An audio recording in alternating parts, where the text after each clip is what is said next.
الذین آمنوا قاتلوا الذین یلونکم من الکفار ولیجدوا فیکم غلظہ واعلموا ان اللہ مع المتقین. بڑی زبردست آیت ہے. میں نے کل بتایا تھا نا کہ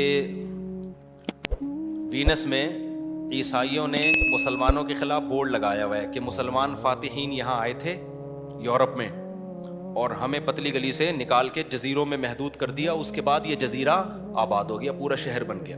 تو ایک نیگیٹو وے میں اس کا میں نے جواب دیا تھا کہ جو مسلمان فاتحین نے عیسائیوں کے علاقوں پہ قبضہ کیا, تو عیسائیوں نے جب ان علاقوں پہ قبضہ کیا تھا وہ کون سا الیکشن کے ذریعے ہوا تھا؟ وہ یہودیوں کو مار کے بھگایا تھا وہاں سے.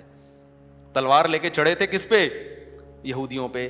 یہودی کہیں گے اس کا مطلب ہم پہ ظلم ہوا ہے, تلوار کی زور سے ہم سے یہ علاقے چھینے گئے ہیں. تو ہم کہتے ہیں ایکسکیوز می سر, آپ لوگوں نے کون سا الیکشن کے ذریعے یا لوگوں نے آپ کو بلایا تھا کہ کائنڈلی ہم سے حکومت ہو نہیں رہی, آپ آ کے ہمارے علاقے سنبھال لیں. اتنا تمیز والا کبھی دنیا میں بندہ دیکھا آپ نے کہ جی میرا ملک مجھ سے کنٹرول میں نہیں آ رہا, تو ساتھ والے ملک کو چاہیے کہ کائنڈلی وہ مودی کہے کہ جی میں کنٹرول نہیں کر پا رہا تو پاکستان کنٹرول کر لے. کبھی ایسا ہوتا ہے؟ ایسا کریں گے کوئی بھی نہیں آئے گا. تو یہودیوں نے جو ان علاقوں پہ قبضہ کیا, آگے پوری آیتیں آئیں گی انشاءاللہ, کیسے سلیمان علیہ السلام نے گھوڑے دوڑائے اور کیسے داؤد علیہ السلام نے, اور بڑی بڑی وہ بھی تلوار کی زور پہ ہی ہوا ہے. تو بات یہ ہے کہ اب تو یونائٹڈ نیشن کا ایگریمنٹ ہو گیا, اب اس لیے ایک ملک دوسرے ملک پہ چڑھائی نہیں کر سکتا, ساری دنیا کا معاہدہ ہو گیا نا. اور ویسے بھی مسلمان میں اب چڑھائی کی طاقت بھی نہیں ہے, اچھا ہی ہو گیا, معاہدہ ہو گیا. وجہ اس کی ہے کہ ہم اگر کسی ملک پہ, ویسے پاکستان اگر چڑھائی کرتا ہے تو پاکستان اگر کسی ملک پہ چڑھائی کرے گا بھی نا, تو مسئلہ یہ ہے کہ وہ اتنی, جیسے اس نے کیا تھا نا صدام حسین نے, تو 27 ممالک اس کے خلاف آ گئے اور صدام حسین ہی کو لٹکا دیا. تو اس لیے ہم کہتے ہیں کہ بات نبی کی جو پالیسی ہے وہ گراؤنڈ ریئلٹی کو دیکھ کر ہے نا. ابھی تو ہم ویسے ہی اتنے کمزور ہیں کہ چڑھائی کی طاقت بھی نہیں ہے ہمارے بس میں, اور آپس میں معاہدہ بھی ہوا ہوا ہے. تو معاہدوں کی پابندی کا شریعت میں حکم ہے. باقی اس پہ ڈیٹیل پہ پھر کسی وقت بیان کروں گا, ابھی موقع نہیں ہے. ابھی تو میں صرف یہ بتا رہا ہوں کہ ماضی میں جو کچھ ہوتا رہا ہے وہ کیا ہوا ہے. تو قرآن کی اس آیت میں اللہ تعالیٰ نے مسلمانوں کو اقدامی جہاد کا حکم دیا. جہاد کی 2 قسمیں ہیں, ایک ہے ڈیفنس میں لڑنا, ایک ہے ڈیفنس میں نہیں لڑنا بلکہ خود سے کسی پہ حملہ کرنا. تو شروع میں تو جو اسلام میں لڑائیاں ہوئی ہیں وہ ڈیفنس میں, جیسے غزوہ بدر تو ایک اتفاقی لڑائی تھی. پھر غزوہ احد ہوئی, اس میں مشرکین نے حملہ کیا, صحابہ نے کیا کیا؟ دفاع کیا ہے. پھر غزوہ خندق, مشرکین نے چاروں طرف سے گھیر لیا, صحابہ نے کیا کیا؟ صرف دفاع کیا ہے. اسی طرح صلح حدیبیہ میں بھی آپ صلی اللہ علیہ وسلم نے جنگ کو ٹالا ہے. جنگ ٹلے کسی طریقے سے, ہمیں دعوت کا موقع ملے.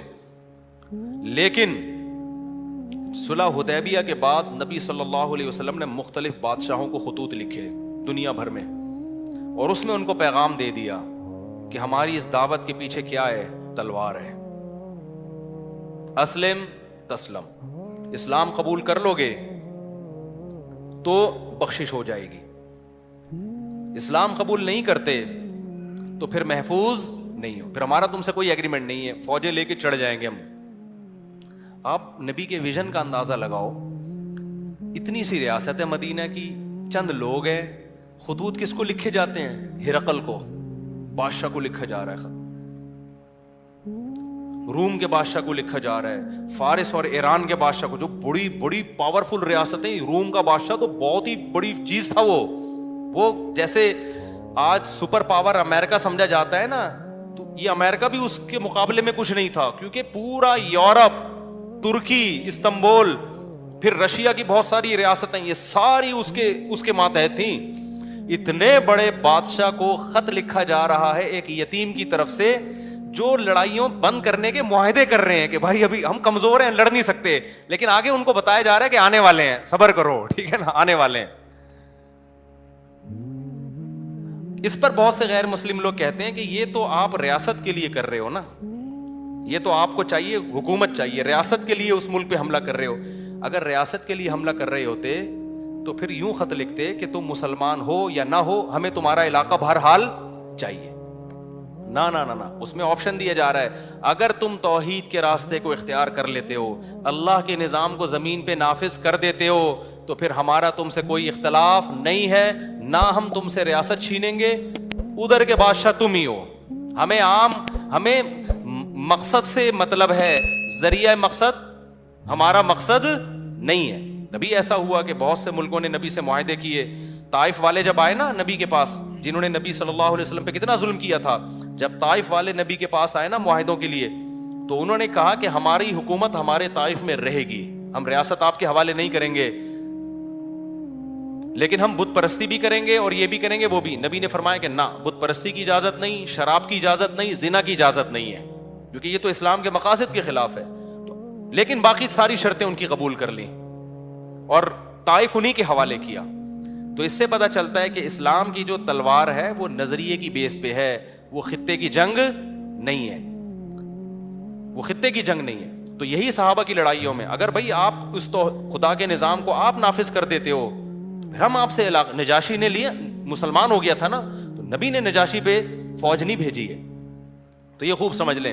تو قرآن کی جب یہ آیت نازل ہوئی کہ یا ایھا الذین آمنو، جب غزوہ خندق میں دفاع ہوا ہے نا، تو پھر نبی نے فرمایا کہ اب ہم پہل کیا کریں گے۔ اب کون پہل کرے گا؟ اب تک تو انہوں نے جتنی پہل کرنی تھی کر لی، اب ان میں پہل کرنے کی سکت نہیں ہے، اب ہم پہل کریں گے۔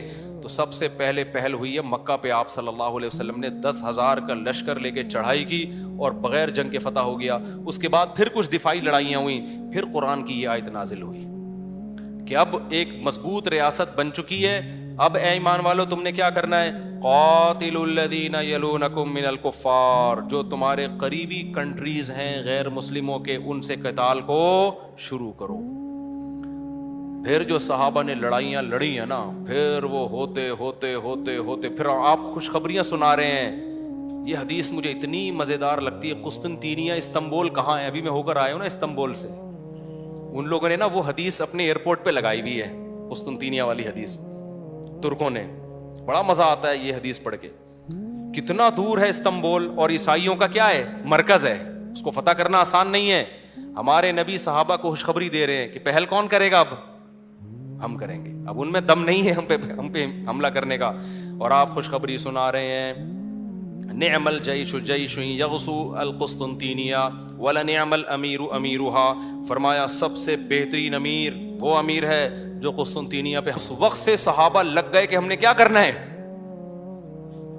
آپ ذرا زمین کا نقشہ دیکھو نا اور ہسٹری پڑھو، ایسا ایمان بڑھتا ہے انسان کا۔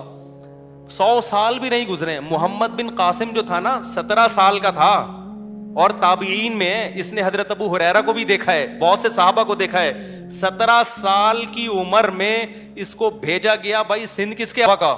17 سال کی عمر میں ایک لڑکا، ہمارے ہاں 17 سال میں PUBG کھیلنا سیکھ رہا ہوتا ہے بچہ، گٹکوں کو پیک کرنا، کیسے منہ میں گٹکا رکھا جاتا ہے اور کیسے پیک دوسرے کے منہ پہ تھوکی جاتی ہے، اور وضو خانوں میں نسوار کی پھٹکیاں اور پان کی پھٹکیاں کیسے پھینکی جاتی ہیں۔ 17 سال میں ابھی یہ بھی صحیح طرح سیکھا نہیں ہوتا، ابھی سیکھنا شروع کر رہا ہوتا ہے۔ نہیں یاری بات میرا خیال ہے، لیکن اسلام نے کیسی تربیت کی یار ان لوگوں کی، ماحول تبدیل کر دیا نا اسلام نے، کیسا ویژنری بنا دیا۔ 17 سال کا ایک لڑکا، اس کو مشن دیا جا رہا ہے کہ راجہ داہر سے کس نے لڑنے جانا ہے؟ محمد بن قاسم نے، اور سمندر کے راستے سے جانا ہے۔ آیا کہاں سے تھا؟ عراق سے۔ عراق کا نقشہ دیکھو، سندھ کا نقشہ دیکھو، وہاں سے وہ چلا ہے بھائی، اور میپ کیسے پڑا ہوگا اس نے؟ یار نہیں آ رہی لوگوں کی سمجھ میں، رہنے دو۔ تمہارا کیا خیال ہے وہ سندھ میں بائی ایئر آیا تھا کیا، یا بغیر نقشے کے آ گیا تھا؟ یہ نقشے بنا کے کس نے دیے تھے؟ مسلمان سائنسدانوں نے، سمجھ رہے ہو؟ یہ نقشے بنا کے جو دیے تھے کس نے دیے تھے؟ ایسے نہیں بتایا تھا کہ تو جو ہے نا کوفہ سے نکل کے نا ادھر ارلی جانب جب جائے گا نا، ارلی طرف، پنجابی میں ارلی کیسے کہتے ہیں؟ یہ مجھے ارلی لفظ بڑا اچھا لگتا ہے پنجابی کا۔ تو جب تو کھبے ہاتھ کی طرف جائے گا تو سجے کی طرف مڑ جانا، وہاں سے وہاں مڑے گا تو پھر ایسے ٹن مارنا، ادھر الٹے ہاتھ پہ گولے گنڈے والے آئے گا، اس برگر کی دکان آئے گی، وہاں سے ٹن مار کے سندھ میں داخل ہو جائے گا۔ ایسا تھوڑی تھا میرے بھائی، اتنا لمبا سفر، اور طے کس پہ کرنا ہے؟ گھوڑوں پہ اور اونٹوں پہ. اس کو مشن دیا گیا محمد بن قاسم کو. آج محمد بن قاسم کے خلاف بہت کچھ بولا جا رہا ہے. یہ سب وہ لوگ ہیں جو اسلام دشمن ہیں لیکن اسلام کا لیبل لگا کے بڑی اچھی اچھی باتیں کرتے ہیں. یہ سارے ہمارے اس زمانے کے 3 بڑے مشہور ہیرو گزرے ہیں, 3 بڑے مشہور. ایک موسیٰ بن نصیر جس نے یورپ فتح کیا ہے, ایک محمد بن قاسم جو ادھر آج ہم جو مسلمان بیٹھے ہوئے ہیں نا, اس کا بہت بڑا کریڈٹ کس کو جاتا ہے؟ محمد بن قاسم کو. تو اور یہ سندھ کے لیے بڑی فضیلت کی بات ہے کہ اس پورے بر صغیر میں دہلی اور آپ کا سہارنپور اور دلی, یہ پورا بنگلہ دیش, یہ جو پورا بر صغیر ہے نا, یہاں اسلام انٹر کہاں سے ہوا ہے؟ سندھ کے ذریعے ہوا ہے. اس لیے سندھ کو باب الاسلام بھی کہا جاتا ہے, اسلام کا دروازہ. یہاں سے دیبل کے راستے سے, آج بھی پورٹ قاسم کے قریب ہے نا, نام بھی اس کا پورٹ قاسم رکھا ہوا ہے, شوگر ہے, کوئی اچھا نام رکھا تاکہ یاد رہے. 17 سال کی عمر میں یار ایک بچہ آیا ہے اور ایسی کی تیسی کر دی اس نے. اس کے پاس زیادہ لوگ بھی نہیں تھے اور اتنی مختلف سمتوں میں لشکر جا رہے ہیں. ادھر جناب سندھ کی طرف محمد بن قاسم, یورپ کی طرف موسیٰ بن نصیر, وہ اسپین پہ حملہ کیا اس نے. پھر طارق بن زیاد, جبل الطارق جو ہے نا اسپین کے قریب ایک جبل ہے, اس کا نام آج کل ہے جبرالٹر. اصل میں وہ کیا تھا؟ جبل الطارق. کیونکہ 1000 سال تک اس کا نام ہو رہا ہے تو گورے نام چینج نہیں کر سکتے, تھوڑا سا پروناؤنسیشن انہوں نے چینج کر دی. تو آپ ذرا ہسٹری پڑھو, مزہ نہ آئے پیسے کیا ہیں واپس. ہمارا ماضی بڑا خاندانی تھا یار, بڑا شاندار ماضی تھا ہمارا. تو خیر محمد بن قاسم 17 سال کی عمر میں گیا ہے اور دیبل سے داخل ہو کے فتح کرتا چلا گیا علاقے. راجہ داہر سے بڑی لڑائیاں ہوئی. آج بہت سے لوگ راجہ داہر کو پروموٹ کرتے ہیں, اصل تو سندھ کا وہ تھا. وہ بھائی خدا کا شکر ادا کرو تمہاری راجہ داہر سے جان چھوڑ گئی ہے, ورنہ وہ ہمیں پتہ کیا کرتا, آدھا گنجا کرتا, آدھی چٹیا ہوتی ہماری. تو سندھ والوں سے میں گزارش کرتا ہوں, اسلام پہ فخر کرو. سندھیوں سے کہتا ہوں, سندھی زبان اسلام کی برکت سے ملی ہے. سندھی رسم الخط کیا ہے؟ عربی رسم الخط ہے. سندھی زبان میں بہت سے عربی الفاظ ہیں, تو یہ مسلمانوں کی زبان ہے, ورنہ یہاں کی جو اصل زبان تھی وہ پتہ نہیں کیا تھی. اس کا تو رسم الخط یہ تھوڑی تھا جو عربی رسم الخط ہے. تو خیر پھر بخاری میں سندھ کا تذکرہ ملتا ہے. حضرت عائشہ بیمار ہوئی ہیں, حدیث میں آتا ہے جاء رجل من السند الى عائشہ رضی اللہ عنہا, سندھ سے بندہ آیا حضرت عائشہ کا علاج کرنے کے لیے. تو اسلام کی وجہ سے سندھ کو عزت ملی ہے. آج دیکھو متعصب لوگ محمد بن قاسم کو چور, لٹیرا, ڈکیت کہہ رہے ہیں اور کہہ رہے ہیں اصل تو یہ راجہ داہر کا ہے. تو اسلام کی وجہ سے سندھ بنا ہے. تو خیر وہ محمد بن قاسم نے آیا نا, جب سندھ فتح کرتے کرتے ملتان تک پہنچ گیا تھا. پھر پیچھے خلیفہ چینج ہو گیا, وہ دوسرا خلیفہ آیا, وہ الگ کھوپڑی کا تھا, وہ محمد بن قاسم کا دشمن تھا. اس نے بلا کے محمد بن قاسم کو شہید کر دیا. اچھا وہاں بھی محمد بن قاسم نے بغاوت نہیں کی. محمد بن قاسم اتنا پاورفل تھا کہ جب اس کو خلیفہ نے بلایا, وہ کہہ سکتا تھا میں نہیں آ رہا, وہ کہہ سکتا تھا کہ میں نہیں آ رہا, لیکن امیر کی اطاعت تھی. کیونکہ حدیث میں آتا ہے امیر ظالم ہو یا عادل ہو, آپ نے کیا کرنا ہے؟ اطاعت. یہ محمد بن قاسم کی ایک بہترین سیرت تھی کہ واپس گیا, امیر نے بلایا ہے. یہ نہیں کہا میں نے اتنے علاقے فتح کر لی اب یہ میں رہوں گا. امیر کے کچھ بھی نہیں ہو سکتا تھا, لیکن وہ گیا, اس کو قید کر کے اس کو شہید کر دیا گیا. شہید ہونے سے 1 دن پہلے اس نے پورا سندھ کا نقشہ بادشاہ کے سامنے پیش کیا ہے کہ میں ان راستوں سے گیا ہوں. نیا ہمارے استاذ جب یہ واقعہ سنا رہے تھے نا, محمد بن قاسم کا رو پڑے تھے کہ یار کیسا ویژنری آدمی تھا, قتل ہونے والا ہے لیکن وہ بادشاہ کو سارے راز دے کے جا رہا ہے کہ میں بے شک شہید ہو گیا, بادشاہ بے شک ظالم ہے, امت کا تو فائدہ ہو نا, جو اسٹرگل میں نے کی اگلے کمانڈر کو وہ اسٹرگل نہ کرنی پڑے. سمجھ میں نہیں آ رہی بات, میرا خیال ہے وہ اپنے ذاتی مفاد نہیں دیکھ رہا تھا کہ بھائی میں کیوں دوں نقشے تمہیں, میں نے تو چھپا لیے, میں کہاں سے گیا, کیا کیا, اب تو علاقے فتح میں نے کیے, حکومت کوئی اور کرے گا تو میں کیوں کرنے دوں. نا محمد بن قاسم نے نا سارے راز بادشاہ کے سامنے پیش کر دی. ٹھیک ہے میرے اوپر ظلم ہو رہا ہے, مجھے شہید کیا جا رہا ہے, قتل کیا جا رہا ہے, لیکن جو بھی اگلا کمانڈر ہوگا تو مسلمان نا. یہ علاقے ہم غیر مسلموں کے حوالے تو نہیں کرنا چاہتے, جو بھی ہوگا تو مسلمان, قانون تو اللہ کا نافذ کرے گا, کوئی بات نہیں.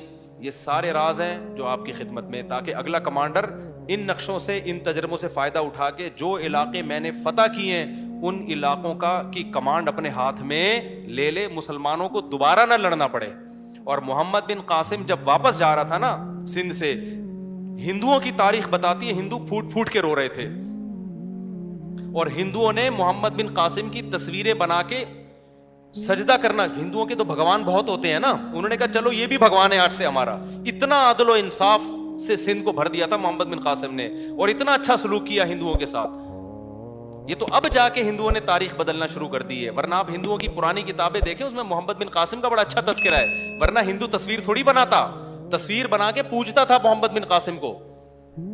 تو یہ ہمارا ماضی تھا, اور اس کی بیس کیا تھی, قاتل الذین یلونکم من الکفار. یہ جو سورہ توبہ کی آیتیں نازل ہوئی ہے نا, کہ ایمان والو اب وہ پہل نہیں کریں گے, اب پہل کون کرے گا, تم کرو گے. ایسی پہل کی ہے کہ رکنے کا نام نہیں لیا. پوری اس وقت کی, یہ جو خلیفہ ہارون رشید تھا نا, جب بادل جاتا تھا نا بارش کا, تو خلیفہ کہتا تھا کہ اے بادل تو یہاں برس یا کہیں اور برس, مجھے اس کی پرواہ نہیں ہے, مجھے یہ یقین ہے جہاں بھی برسے گا نا, جو اس سے پیداوار نکلے گی, اس کا خراج کس کے پاس آئے گا, وہ میرے پاس ہی آئے گا کائنڈلی. ٹھیک ہے, اس کا ٹیکس کس کے پاس آئے گا. ہمیں تو یہ ہوتا ہے نا, یہاں سے بارڈر کراس کر کے بادل نکل گیا, لے بھائی ہمارے ملک سے تو گیا بادل, اب کہیں اور ہی برسے گا جا کے. بلکہ کراچی والوں کو اس پہ افسوس ہو رہا ہے, سکھر میں کیوں برس رہا ہے, سکھر والوں کو اس پہ ہو رہا ہے, حیدرآباد میں کیوں برس رہا ہے. تو خلیفہ ہمارا کہا کرتا تھا کہ وہاں جہاں بھی جا کے برس لے, ہمارے لیے کوئی ٹینشن کی بات نہیں. یہ 100 سال کے اندر اندر ہوا ہے یہ سارا کام. حضرت عمر کے دور میں بیت المقدس فتح ہو چکا تھا, اور 22 لاکھ مربع میل پر مسلمانوں کی حکومت قائم ہو چکی تھی. تھوڑے تھوڑے لوگ ہوتے تھے, بڑی بڑی طاقتوں سے لڑتے تھے, اتنی بڑی بڑی طاقتوں سے لڑتے تھے کہ آپ ہسٹری اٹھا کے دیکھیں, انگریز خود حیران ہے کہ ایک یتیم پیغمبر, ایک یتیم جو مکہ کی ایسی زمین میں جو نہ لکھنا جانتے اور نہ پڑھنا جانتے, عرب جن پہ کوئی حکومت کرنا پسند نہیں کرتا تھا, آپس میں لڑتے اتنا تھے کہ ایک کا گھوڑا دوسرے سے آگے نکل گیا تو تلواریں نکلتی تھیں. ان میں اتنی تہذیب کیسے پیدا ہو گئی کہ تھوڑے سے عرصے میں اتنی بڑی دنیا پہ انہوں نے اتنی مضبوط اسٹیٹ قائم کر لی.